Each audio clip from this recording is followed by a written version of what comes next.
बाबा, आज येताना बासुंदी घेऊन या ना. अगं, कालच आपण आईचा वाढदिवस होता म्हणून आणली होती ना. ऐकलं, गोकुळची बासुंदी पुन्हा खावीशी वाटतेय. खरं सांगू, मलाही खावीशी वाटतेय. पुन्हा पुन्हा खावीशी वाटणारी गोकुळ बासुंदी.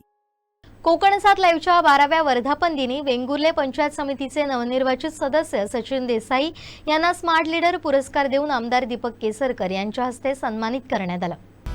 काही समाजसेवकांच्या जीवनात संघर्षातून यश प्राप्ती असते, असंच एक वेंगुर्ला तालुक्यातील उभरतं नेतृत्व म्हणजेच पंचायत समितीचे नवनिर्वाचित सदस्य सचिन दामोदर देसाई यांनी आपल्या स्वकर्तृत्वावर तसेच समाजसेवेचं व्रत घेऊन जनतेसाठी काम करण्यास सुरुवात केली. कोरोना काळातील जनतेला विविध वैद्यकीय सुविधांसाठी मदत असेल किंवा त्यानंतर जनतेच्या सेवेप्रती विविध उपक्रम राबवून त्यांनी जनतेच्या मनात घर केलंय आणि याचंच फलित म्हणून नुकत्याच झालेल्या जिल्हा परिषद पंचायत समिती निवडणुकीत सचिन देसाई यांना जनतेनं लोकप्रतिनिधी म्हणून पसंती दिली. तसेच शिवसेना पक्षाच्या माध्यमातून संघटनात्मक बांधणी असेल किंवा पक्ष वाढीसाठी त्यांचं योगदान सुद्धा अधोरेखित आहे. अशाच या उभारत्या नेतृत्वाला कोकण 7 लाईव्ह कडून स्मार्ट लीडर पुरस्कार देऊन सन्मानित करण्यात आलं.